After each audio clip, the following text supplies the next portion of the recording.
بدترین عذاب عربوں پر آیا کھڑا ہے، سروں پر چڑھا ہوا ہے، بدترین۔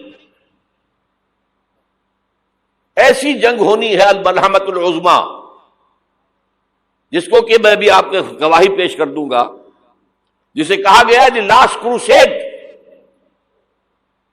بش نے بھی کروسیڈ کا لفظ بول دیا تھا، پھر واپس لیا اس نے۔ نکل جاتی ہے جس کے منہ سے سچی بات مستی میں، فقیہ مصلحت بین سے اور ہندے بادہ خار اچھا، کروسیڈ کہہ کر پھر واپس لیا۔ یہ کروسیڈ، اس کے اوپر جس قدر نقصان ہونا ہے عربوں کا، گریٹر اسرائیل بنے گا، یہ عراق، شام، اردن، سعودی عرب کا کچھ شمالی علاقہ، ترکی کا جنوبی علاقہ، مصر کا صحرائے سینا، اور اس کے ساتھ ہی جو بہترین اس کا زرخیز ترین علاقہ ڈیلٹا آف نائل، یہ سب یہودیوں کے قبضے میں جائیں گے۔ اس کو حدیث میں کہا گیا الملحمۃ العظمیٰ۔ عیسائی 80 علم لے کر اے مسلمانوں تم پر حملہ آور ہوں گے، اور ہر علم کے نیچے 12,000 فوج ہوگی، 9.5 لاکھ فوج۔ یہ نیٹو کی تیاری کس کے لیے ہو رہی ہے؟ جب یو ایس ایس آر کا خاتمہ ہوا تو پوچھا گیا تھا نیٹو چیف سے، اب کس لیے؟ تمہارا وہ دشمن تو ختم ہو گیا، اب ہمیں اسلامک فنڈامنٹلزم سے نمٹنا ہے۔ وہ جانتے ہیں خطرہ یہی ہے، اب اسلام ابھر سکتا ہے، مسلمانوں کے سینوں کے اندر وہ آگ ہے، اوپر خاکستر آ گیا ہے، تم کہیں اٹھانا بیٹھنا، یہ اندر تو انگارہ ہے، اوپر سے راکھ ہے، اس سے دھوکہ نہ کھا جانا ان کے دلوں کے اندر۔ اور بش نے کہا تھا مسلمان چاہتے ہیں کہ ہسپانیہ سے لے کر انڈونیشیا تک نظام خلافت قائم کریں، اور میں حیران ہوا تھا کہ اس کم وقت کو ہسپانیہ کا خیال کیسے آ گیا؟ ہمیں تو کبھی آتا ہی نہیں، اب ہم تو بھول گئے، وہ تو 500 برس پرانی بات ہے جبکہ وہاں سے ہمیں نکال دیا گیا تھا۔ اگرچہ اقبال نے کہا تھا ہے ارض فلسطین پہ یہودی کا اگر حق، ہسپانیہ پر حق نہیں کیوں اہل عرب کا؟ ہسپانیہ میں تو 800 سال حکومت کی مسلمانوں نے، اور ابھی 500 برس ہی گزرے ہیں نا۔ یہودی تو ارض مقدس سے 2000 سال نکالے گئے، انہیں لا کے آباد کیا گیا، عربوں کے سینے میں خنجر بھونک دیا گیا۔ وہ چھوٹا سا ملک جو چاہتا کرتا، کوئی پوچھنے والا نہیں۔ امریکہ جیسے اپنے بیٹے کی حفاظت کرے ویسے کرتا اس کی۔ اور حضور نے فرمایا ہے وہ جنگ جب ہوگی تو ایک باپ کے اگر 100 بیٹے ہوں گے تو 99 ختم ہو جائیں گے، ایک بچے گا۔ یہ حدیث ہے، حدیث ہے صحیح۔ اور آپ نے فرمایا ویل للعرب من شر قد اقترب، عربوں کے لیے ہلاکت ہے، عربوں کے لیے بربادی ہے اس شر سے جو قریب آ چکی ہے۔ اور آج جس طرح انہوں نے ان کی تہذیب کو اختیار کر لیا ہے، دبئی جا کر دیکھیے، بدترین مغربی معاشرہ جو ہے وہ دبئی کے اندر ہم نے قائم کر کے دکھا دیا۔ اب سعودی عرب اس راستے پر بڑھ رہا ہے۔ اور اس کے بعد نمبر 2 پر جو ہے ہم پاکستانی ہیں، لیکن میں اس کے وہ پہلی بات جو کہہ رہا ہوں وہ تو یقینی ہے، اس میں تو احادیث صحیحہ موجود ہے۔ اگرچہ اس کے بعد پانسا پلٹے گا، پھر حضرت مہدی کا ظہور ہوگا، حضرت عیسیٰ کا نزول ہوگا، اور وہ گریٹر اسرائیل گریٹر گریو یارڈ بنے گا یہودیوں کا، ایک ایک یہودی قتل ہوگا اور دفن ہوگا۔ یہ بات میں ہونا ہے، میں پہلی بات بات کر رہا ہوں۔ وہ پانسا پلٹے گا جب پلٹے گا، ابھی جو سامنے ہے وہ کیا ہے؟ جس ملحمۃ العظمیٰ کہا حضور نے، جسے آرمگیڈون کہتے ہیں عیسائی۔ آرمگیڈون کی اگر کہیں جا کر آپ دیکھیں گے، آپ ڈکشنری میں مانی تو کیا لکھا ہے؟ A very big war which will be fought between the forces of evil and good before the end of this world۔ اس دنیا کے خاتمے سے پہلے خیر اور شر کی قوتوں کے درمیان بہت بڑی جنگ ہوگی۔ ارمجدون اسے کہتے ہیں عربی میں، اور ارمگیڈون اسے کہتے ہیں انگریزی کے اندر، اور یہ بائبل کی آخری کتاب کے اندر ہے۔ جو اس میں کہ مکاشفات یوحنا، ریولیشنز آف سینٹ جان، یہ تو میں کہہ رہا ہوں یقین کے ساتھ، اور زیادہ دور نہیں ہے، آیا چاہتا ہوں۔ اس لیے کہ یہودیوں کا اور عیسائی جو کنزرویٹوز ہیں، نیو کنزرویٹوز، ان کا 5 نکاتی ایجنڈا ہے متفق علیہ، جس کے تحت کہ یہ جنگ صلیبی شروع کی گئی ہے۔ وہ سن لیجئے آپ۔ آرمیگیڈون نمبر 1، گریٹر اسرائیل قائم ہو جانا اس کے نتیجے میں نمبر 2، مسجد اقصی اور قبۃ الصخرہ کو گرانا نمبر 3، وہاں تھرڈ ٹیمپل، وہ مسجد جو حضرت سلیمان نے بنائی تھی 1000 قبل مسیح میں، پھر برباد کی تھی نبوکدنضر نے، دوبارہ بنائی گئی، پھر دوبارہ ختم ہوئی 70 عیسوی تک گری پڑی ہے۔ ان کا خانہ کعبہ گرا ہوا ہے 70 عیسوی سے لے کر آج تک۔ ایک دیوار ہے ویلنگ وال، جہاں جاتے ہیں، روتے ہیں، پیٹتے ہیں، ماتم کرتے ہیں، وہاں وہ بنے گا تھرڈ ٹیمپل۔ اور نمبر 4، اس میں لا کر رکھا جائے گا تخت حضرت داؤد کا۔ یہ تخت کہاں ہے اس وقت؟ یہ لندن شریف کے اندر جو ان کی پارلیمنٹ کا جو چرچ ہے، ویسٹ منسٹر ایبے، اس میں رکھا ہوا ہے۔ ایک پتھر تھا جس پر بٹھا کر حضرت داؤد کی تاج پوشی ہوئی، پھر حضرت سلیمان کی ہوئی، پھر وہ پتھر رکھ دیا گیا جب حضرت سلیمان نے بنایا ہیکل مسجد اقصی، وہاں رہا وہ۔ ہر بادشاہ جو تھا یہودی اسی کے اوپر بٹھا کر اس کی تاج پوشی ہوتی تھی۔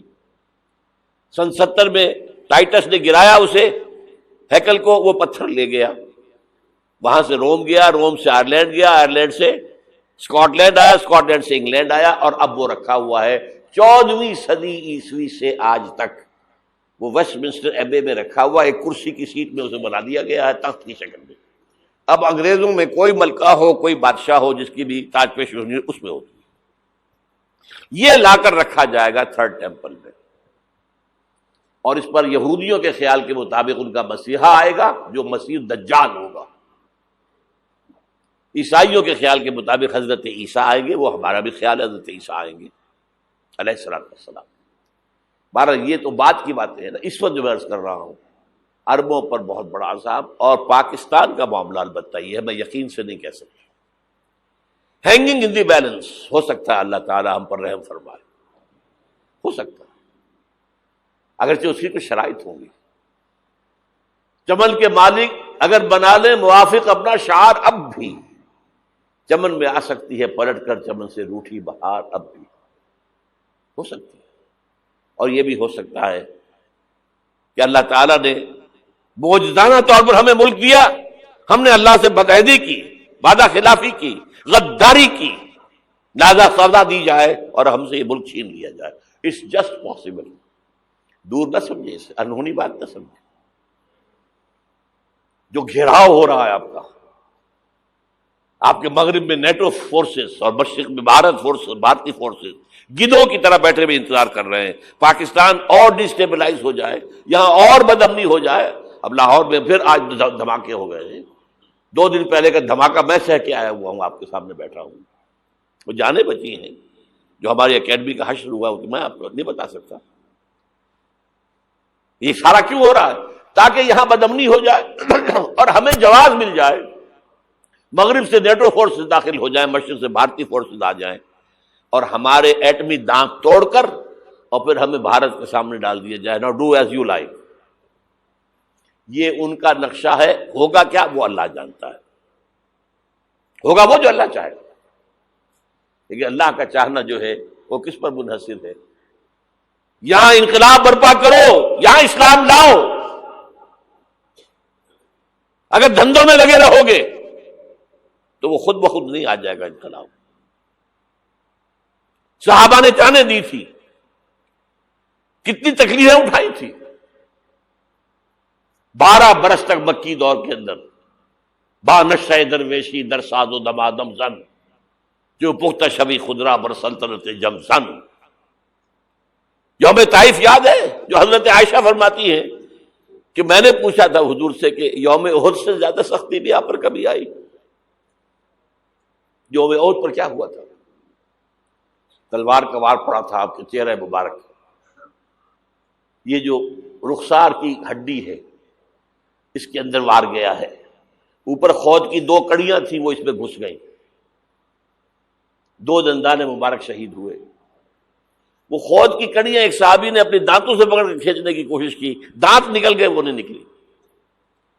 کیا جتن کر کے نکالی گئی ہوگی تو خون کا فوارہ آیا, اتنا خون گیا ہے کہ آپ بے ہوش ہو گئے, گر گئے, اور مشہور یہ ہو گیا کہ آپ کا تو انتقال ہو گیا, شہادت ہو گئی. یہ سیرت کبھی پڑھی ہے؟ حضرت عائشہ کے ہوش کا تو یہی دور تھا نا. یوم طائف میں تو آپ کی کیا تھی, بچی تھی, انہیں کیا پتا کیا ہو رہا ہے حضور کے ساتھ.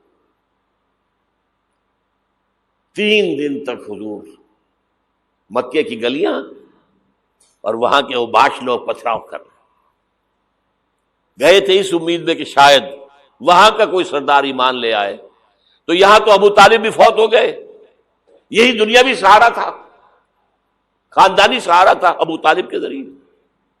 اور گھر میں ایک دلجوئی کرنے والی رفیقہ حیات تھی, وہ بھی, ان کا بھی انتقال ہو گیا. آپ نے کہا یہ عام الحزن ہے, اب تو سب کو طے ہو گیا قریش کو کہ آپ جیسے قتل کر دو ان کو. اسی لیے آپ گئے طائف, شاید وہاں کا کوئی بڑا سردار مانے, ایمان لے آئے مجھ پر, تو میں اپنا مرکز ادھر شفٹ کر دوں. تینوں سے ملے ہیں, تینوں نے وہ جواب دیے ہیں, نکل جاؤ یہاں سے, میں تمہارے ساتھ بات بھی کرنے کو تیار نہیں. اچھا, تمہارے سوا کوئی نہیں ملا تھا اللہ کو نبی بنا کر بھیجنے کے لیے؟ دیکھو جاؤ, میں بات نہیں کرنا چاہتا, ہو سکتا ہے میں بے عزتی کر بیٹھوں, اور واقعی تم اللہ کے نبی ہو تو میں مارا جاؤں گا, جاؤ جاؤ جاؤ. یہ سلوک محبت کے ساتھ ہوا. اور پھر چھوکروں کو, اسٹریٹ ارچنز جنہیں آپ کہتے ہیں, اشارہ کیا تھا, خبر لو ان کی, پتھراؤ ہو رہا ہے. ساتھ کوئی ہے ہی نہیں, ایک آدمی صرف, زید ابن حارثہ. اب سامنے سے پتھر آ رہے ہیں تو حضرت زید آگے آ جاتے ہیں, ڈھال بنتے ہیں. مجھے لگے پتھر حضور کو رہے, آپ پیچھے سے آ رہے ہیں. چاروں طرف سے تو ڈھال نہیں بن سکتا ایک شخص, جسم لہو لہان, خون جا کر جوتیوں میں جم گیا ہے, جوتی اتر نہیں. پھر وہاں سے واپسی پر جو دعا مانگی ہے, اللہم الیک اشکو ضعف قوتی وقلت حیلتی وہوانی علی الناس. اللہ تیری جناب میں فریاد لے کر آیا ہوں اپنی قوت کی کمی کا, اپنے وسائل کی کمی کا, اور جو ذلت و خواری ہو رہی ہے لوگوں کے سامنے. الا ملتکلونی, مجھے کس کے حوالے کر دیا ہے؟ الا بعیدی یتجہمونی, یہ میرے اوپر ہجوم کر کے آ جائے, حملہ کریں. اور عدو من لگتا امرے, یہ دشمن کے حوالے میرا معاملہ کیا, جو چاہے کر دے وہ. لیکن پھر عبدیت غالب آتی ہے. ان لم یکن علی غضبک فلا ابالی. اللہ اگر تو ناراض نہیں ہے تو مجھے کوئی پرواہ نہیں. سر تقسیم خم ہے جو مزاج یار میں آئے. مجھے اندیشہ یہ ہے کہ تو ناراض تو نہیں ہو گیا. یہ تکلیفیں جھیلی ہے. سینکڑوں صحابہ نے جانوں کا نذرانہ پیش کیا ہے. احزاب کی جنگ میں فاقوں پر فاقے ہو رہے تھے, اور ان فاقوں کی حالت میں خندق کھودنے کا حکم ملا ہے. لوگوں کی کمریں دوہری ہو رہی ہیں, پتھر باندھے ہیں اپنے پیٹوں سے, اپنی چادروں کے ساتھ کس کر, قبر دوہری نہ ہو جائے. اور جب صحابہ کدالیں چلا رہے ہیں تو کیا کہہ رہے ہیں؟ نحن الذین بایعوا محمدا علی الجہاد ما بقینا ابدا اللہم لا عیش الا عیش الاخرہ. صحابہ کہتے تھے ہم وہ لوگ ہیں جنہوں نے محمد سے بیعت کی ہے کہ جہاد کرتے رہیں گے جب تک جان میں جان نکل جائے تو بات اور, جان ہے, چاہے ابھی بھوک سے کمر دوڑی ہوئی جا رہی, جان تو ہے. اور ایک دفعہ کہتے تھے اللہم لا عیش الا عیش الاخرہ, اللہ عیش زندگی تو آخرت کی زندگی ہے. اور حضور فرماتے تھے, حضور کے بیٹھے ہوئے نہیں تھے گاؤں تکیا لگا کر, پتھر اٹھا کر خندق میں سے لے جا کے باہر پھینک رہے تھے. جب صحابہ کہتے ہیں اللہم لا عیش الا عیش الاخرہ, حضور فرما رہے ہیں فاغفر الانصار والمہاجرہ, اے اللہ ان انصار اور مہاجرین کی مغفرت فرما دے. پھر حضور کی خدمت میں کچھ لوگ آئے، حضور اب یہ فاقہ ناقابل برداشت ہو گیا، دیکھیے ہم نے یہ پتھر باندھے ہوئے اپنے پیٹوں کے ساتھ۔ حضور نے کرتا اٹھا کر دکھایا، وہاں 2 پتھر باندھے ہوئے۔ یہ ہے سیرت النبی۔ آپ کس چیز کو سیرت النبی سمجھتے ہیں؟ بہرحال اس موضوع پر میری ایک کتاب ہے منہج انقلاب نبوی، کہ انقلاب کیسے آیا تھا۔ اگر دل میں ذرا بھی آرزو پیدا ہو گئی ہو کہ اللہ قبول کر لے مجھے قبول کر لے اس کام کے لیے، تو وہ کتاب آپ کے لیے مسٹ ہوگی، اس کا پڑھنا۔